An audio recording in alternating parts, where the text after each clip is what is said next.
के सफ़ीर के साथ मुलाकात हुई और उसमें एक कह लें कि सारा में सबसे मकबूल शख्सियत जो थी वो थी मियाँ मोहम्मद की। जो MQM है उसने भी नवाज शरीफ साहब के साथ इत्तेहाद कर लिया हुआ है।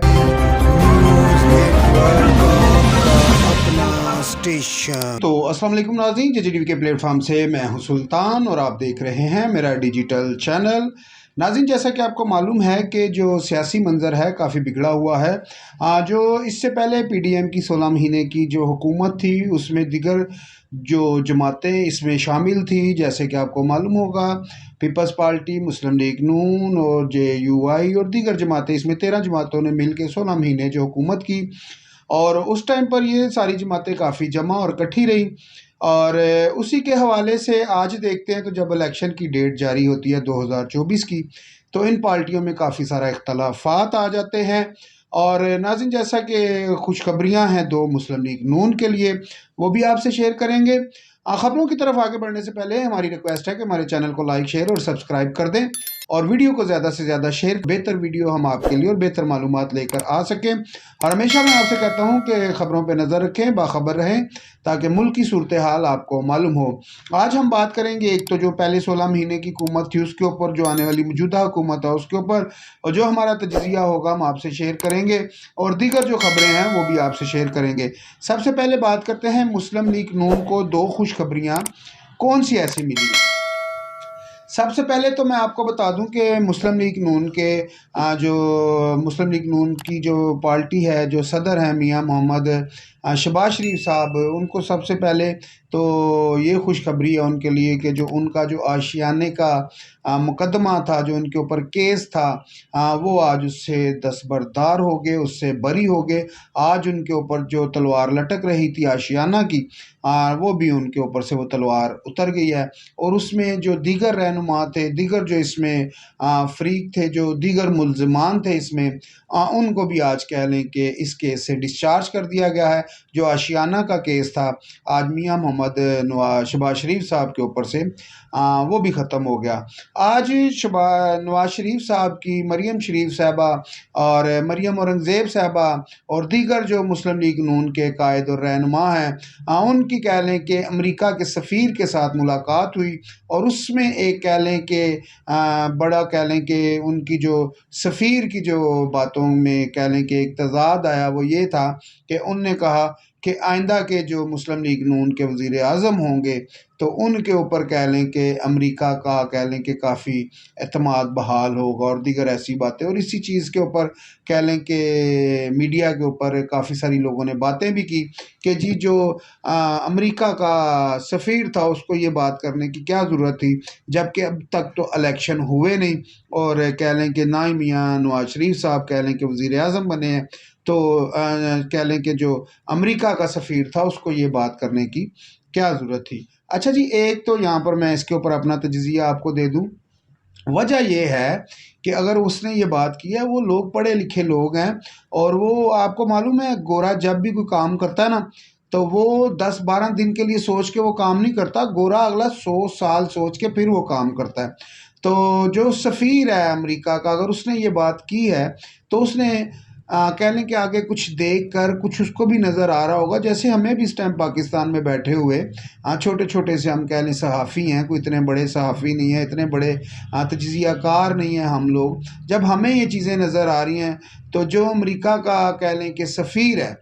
तो उसको ये बात क्यों नहीं नज़र आएगी कि इमरान खान साहब के ऊपर, जैसे कि आज अदालत से भी एक फ़ैसला आ गया, कह लें कि साइफ़र के हवाले से इमरान खान साहब ने एक दरख्वास्त कह लें कि अदालत में जमा करवाई थी इमरान खान साहब की वकला टीम की जानिब से कि इस केस से मुझे ज़मानत दी जाए, जो साइफ़र वाला केस है। तो अदालत ने आज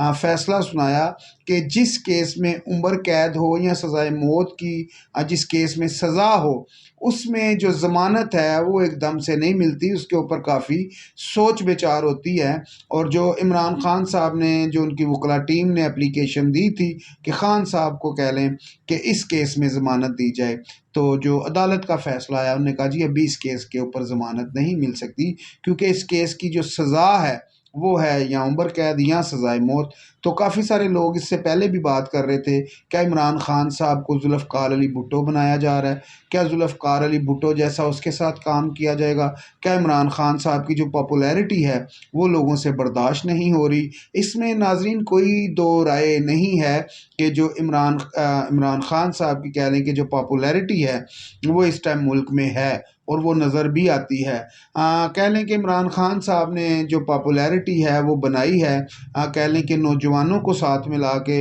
इसी तरह जैसे कि आप देखते हैं कि नवाज शरीफ साहब जब से मुल्क पाकिस्तान में आए हैं तो उनने एक ही जलसा किया, एक ही जलसे में वो आवाम के सामने गए हैं। तो जो बिलावल भुट्टो साहब हैं वो कह लें कि इस टाइम जलसे पे जलसा किए जा रहे हैं, वो आवाम में जा भी रहे हैं। आपने 2-3 दिन पहले उनकी पहले कुछ स्पीच कोई तकरीर सुनी होगी, तो उन्होंने कहा कि जी जो 2-2 3-3 दफ़ा वज़ीर आज़म बन चुके हैं, आज़माए हुओं को आप आज़मा रहे हैं, तो बेहतर ये है कि नए लोगों को आज़माएँ, तो नए लोगों को आगे लाएँ। तो जो कह लें कि बुज़ुर्ग हैं उनको घरों में बैठना चाहिए। हम कह लें कि बिलावल भुट्टो साहब के इस बयान के ऊपर मीडिया में काफ़ी तनकीद भी हुई, और तनकीद इस वजह से हुई कि बिलावल भुट्टो साहब की जो कह लें बैक पे हैं जरदारी साहब, वो भी तो बुज़ुर्ग सियासतदान हैं, उनको भी घर में बैठना चाहिए। फिर दीगर कह लें कि जो बुज़ुर्ग इनकी पार्टी में कह लें कि जो लोग हैं, जो इनके एमएनए हैं पीपल्स पार्टी के, फिर उनको भी घरों में बैठना चाहिए। ये लोगों ने ऐसे कह लें कि ट्वीट्स किए, तनकीद की, तो क्या मुस्लिम लीग नून में ही बुज़ुर्ग हैं या उन्हीं को बैठना चाहिए, या पीपल्स पार्टी में जो बुज़ुर्ग लोग हैं उनको भी घरों में बैठना चाहिए? ये जो अब नूरा कुश्ती शुरू हो चुकी है मुस्लिम लीग नून की और पीपल्स पार्टी की। यहाँ पर जो कहा जा रहा है कि जो कह लें कि जो बैठे हुए हैं बिलावल साहब के पीछे जो जरदारी साहब हैं, उनकी पूरी कोशिश ये है कि इस्टेब्लिशमेंट के साथ बना कर रखी जाए, और कह लें कि जरदारी साहब की भी यही कोशिश है, मियाँ साहब की भी यही कोशिश है कि इस्टेब्लिशमेंट के साथ बनाकर रखी जाए। यही जो बात है जो इमरान खान साहब बोल गए थे कि जब तक कह लें कि आपकी इस्टेब्लिशमेंट के साथ बनकर नहीं रहती तो आप इक़्तिदार में नहीं आ सकते। उसकी वजह ये है कि शायद कुछ ही रोज़ पहले जब पीडीएम की हुकूमत थी, निगरान सेटअप नहीं आया था, तो जनाब शहबाज शरीफ साहब ने अपनी एक कह लें कि तकरीर में या मीडिया टॉक में एक बात की। उन्होंने कहा अगर मैं उस टाइम पर 2018 का जब इलेक्शन था, उस टाइम पर अगर मैं अपने भाई को माइनस करता मुस्लिम लीग नून से, तो इमरान खान साहब वज़ीर आज़म नहीं आ सकते थे। शहबाज शरीफ साहब ने कहा जी वज़ीर आज़म मैं ही आता। तो ये जो बात है इमरान खान साहब को अब समझनी चाहिए कि जिस तरह लोगों को ला ला के इमरान खान साहब की तरीके इंसाफ में बिठाया गया और इमरान खान साहब की जो नंबर गेम थी उसको पूरा किया गया, इमरान खान साहब को वज़ीर आज़म बनाया गया,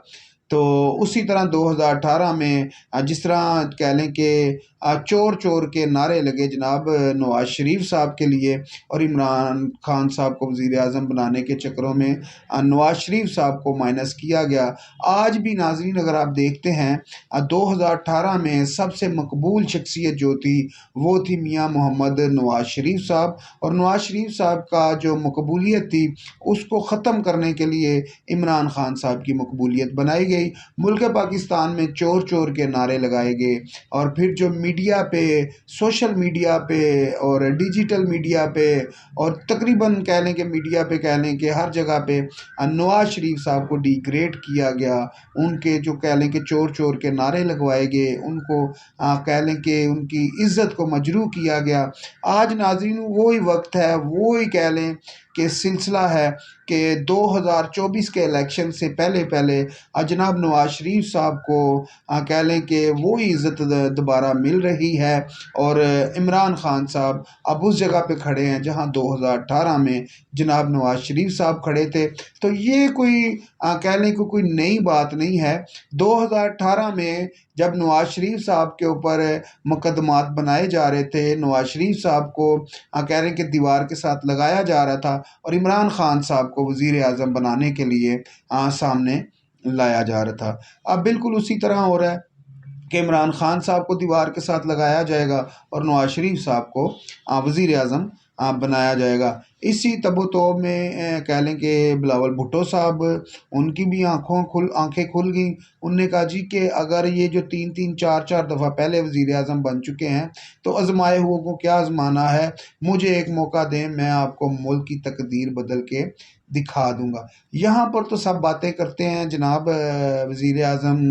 और इलेक्शनों के दिनों में बहुत सारे ऐसे वादे होते हैं, बहुत सारे ऐसे सिलसिले होते हैं। हर कोई वादा करता है, वो कहता है जी मुझे वज़ीर आज़म बनाएं तो मैं ये कर दूंगा, मैं वो कर दूंगा। लेकिन जैसे ही वो वज़ीर आज़म बनते हैं तो कहते हैं ओहो ये तो ख़जाने के हालात बहुत ख़राब हैं, मुल्क की सूरत हाल बहुत ख़राब है, तो हम फ़िलहाल ये नहीं कर सकते, तो वो नहीं कर सकते। जैसे कि आपको मालूम होगा इमरान खान साहब ने जो 2018 से पहले एक बहुत बड़ा जलसा मनारे पाकिस्तान में किया, तो खान साहब ने कहा कि मैं 100 दिन में, यानी कि 100 दिन में 3 महीने और 10 दिन के अंदर अंदर इमरान खान साहब ने कहा मैं मुल्क का नक्शा बदल के आपको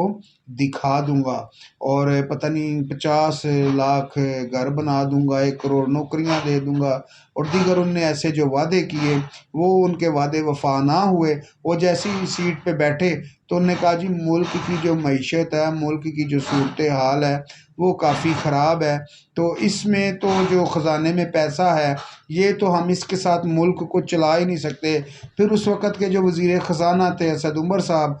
उनको कह लें कि 2018 के बाद वज़ीर ख़जाना बनाया गया। फिर उनको वज़ीर ख़जाना की जो मनसब था उससे हटा कर दूसरा वज़ीर ख़जाना लाया गया। फिर वो IMF के पास गए, IMF से पैसा मांगा, फिर दीगर जो मामलात थे वो चलते रहे और इमरान खान साहब ने जो गर्दिशी कर्ज़े थे उसमें कह लें कि मुल्क के जो गर्दिशी कर्ज़े थे उसमें काफ़ी कह लें कि इजाफ़ा किया और फिर जो कह लें कि IMF से पैसा लिया गया उसमें काफ़ी कह लें कि इजाफ़ा हुआ। और जो कह लें कि हमारे तजज़िया कार थे, जो सियासतदान थे, उनने ये कहा कि इमरान खान साहब ने कर्ज़ों में इतना इजाफ़ा किया है कि जो पैसा 70 सालों में इन जमातों ने मिल कर लिया था, कर्ज़ा लिया था, यानी कि 2500 अरब डॉलर के करीब कह लें कि ये कर्ज़ा था और उसी के बराबर का कर्ज़ा इमरान खान साहब ने 3.5 सालों में ले लिया। नाज़रीन बढ़ते हैं आगे, जो कह लें कि जो सियासी मंज़र है, जो सियासी सूरत हाल है, वो उसकी तरफ हम थोड़ा जाएंगे कि आने वाले दिनों में इलेक्शन कैसे होंगे और नवाज शरीफ साहब को कैसे वज़ीर आज़म बनाया जाएगा, ये अब आपको भी समझ आ रही होगी। मैं नाज़रीन क्यों आपको कहता हूँ कि आप ख़बरों पे नज़र रखें, बाखबर रहें, ताकि आपको अपने मुल्क का पता हो। आज से तकरीबन 1 महीना पहले या 10 दिन पहले के आप ARY, जियो के, हम टीवी, समा टीवी के कुछ ऐसे टॉक शो उठाकर देख लें तो आपको यकीन जाने कि खुद ही पता चल जाएगा कि आने वाले दिनों में वज़ीर आज़म कौन होगा। उसकी वजह यह है कि जो ग्राउंड तैयार किया गया था इमरान खान साहब के लिए, आज वही ग्राउंड तैयार किया जा रहा है नवाज शरीफ साहब के लिए। उसकी वजह यह है कि जिस तरह कहा जा रहा है कि इमरान खान साहब को उम्र कैद या सज़ाए मौत सफ़र में हो सकती है, तो उसमें यह है कि खान साहब की जो टीम थी उन्होंने ज़मानत के लिए कहा था, वो भी उनको फ़िलहाल नहीं मिल रही। तो दीगर आपसे जो ख़बर है वो शेयर करेंगे कि जो तैरुल कादरी साहब थे उनने भी अब ये एलानिया जारी कर दिया है कि 2024 के इलेक्शनों में हम हिस्सा लेंगे और बढ़ चढ़ के इसमें हिस्सा लेंगे और इलेक्शन लड़ेंगे। और उनके जो भाई हैं वो अब मैदान में उतर चुके हैं तैरुल कादरी साहब के। और जो कह लें कि एक हमारे जो सैयद आसम मुनीर साहब आर्मी चीफ हैं, उनने कह लें कि जो हमारे मुल्क की कह लें कि मजहबी जो हमारे मौलाना हैं, हजरात हैं, उनके साथ एक मीटिंग की तो PTI के लोगों ने, जो उनका सोशल मीडिया टीम है, उनने भी यहाँ पर भी बातें उठानी शुरू कर दी कि जो मौलाना हजरात से सैयद आसम मुनीर साहब ने मुलाकात की और जिस जगह पे ये मीटिंग हुई है और सैयद आसम मुनीर साहब ने यहाँ पर कह लें कि सामने उनकी तस्वीर के सामने कह लें कि बुलेट प्रूफ शीशा लगाकर और उस शीशे के पीछे बैठकर जो है कि सैयद आसिम मुनीर साहब ने मौलाना हजरात से मुलाकात की है। तो ये बात नहीं है, कोई शीशा वगैरह नहीं है। वहाँ पर काशिफ अब्बासी साहब थे और कह लें कि जो सीनियर सहाफ़ी सीनियर एंकर हैं इमरान रियाज साहब, इमरान रियाज ख़ान, वो भी वहाँ पर मौजूद थे। फिर कह लें कि काफ़ी सारे ऐसे सीनियर सहाफ़ी वहाँ पर मौजूद थे। तो ये जो मुलाकात आमने सामने हुई है, बीच में कोई शीशा नहीं था। और ये जो सैयद आसिम मुनीर साहब की तस्वीर के ऊपर कह लें कि जो लाइटें नज़र आ रही हैं, इसकी वजह से थोड़ा डाउट होता है कि ये शीशा, लेकिन ये शीशा है नहीं था, क्योंकि ये सारी अब ज़राए से खबर मिल चुकी है। तो नाज़रीन, अब नवाज शरीफ साहब का जो रास्ता है वो बिल्कुल नीट एंड क्लीन है। वो बिल्कुल नज़र आ रहा है कि जनाब नवाज शरीफ साहब 2024 का जो इलेक्शन है वो जीतेंगे। और बल्कि जीते हुए हैं, उसकी वजह यह है कि अगर इमरान खान साहब की जो जमात है वो सामने नहीं आती, तो सबसे बड़ी पार्टी अगर मुल्क पाकिस्तान में देखी जाए तो वो मुस्लिम लीग नून ही है। और अगर पीटीआई सामने आती है तो फिर पीटीआई सबसे बड़ी जमात उभर के सामने आएगी। और नवाज शरीफ साहब ने भी अब यही किया है कि जो 2018 में उनके साथ लोग थे, जो 2018 के इलेक्शनों से पहले जो लोग उनके साथ उनकी पार्टी में मौजूद थे, जो उनको छोड़कर चले गए थे, अब वो किरिया वो सारे सामने आ रहे हैं और वो पार्टी में शामिल भी हो रहे हैं। जिस तरह के अभी आपने थोड़े दिन पहले देखा कि बलूचिस्तान के जितने कह लें कि बाप पार्टी के लोग थे, अब वो भी जो है कि नवाज शरीफ साहब के साथ इत्तेहाद कर रहे हैं। और दीगर जो इससे पहले आपको मालूम होगा कि कराची जो MQM है, उसने भी नवाज शरीफ साहब के साथ इत्तेहाद कर लिया हुआ है। और सबको नज़र भी आ रहा है कि जब इतनी जमातें मिल जाएंगी, इतने लोग मिल जाएंगे, तो फिर मेरा ख्याल है नवाज शरीफ साहब के लिए हुकूमत बनाना कोई मुश्किल नहीं होगा। और वो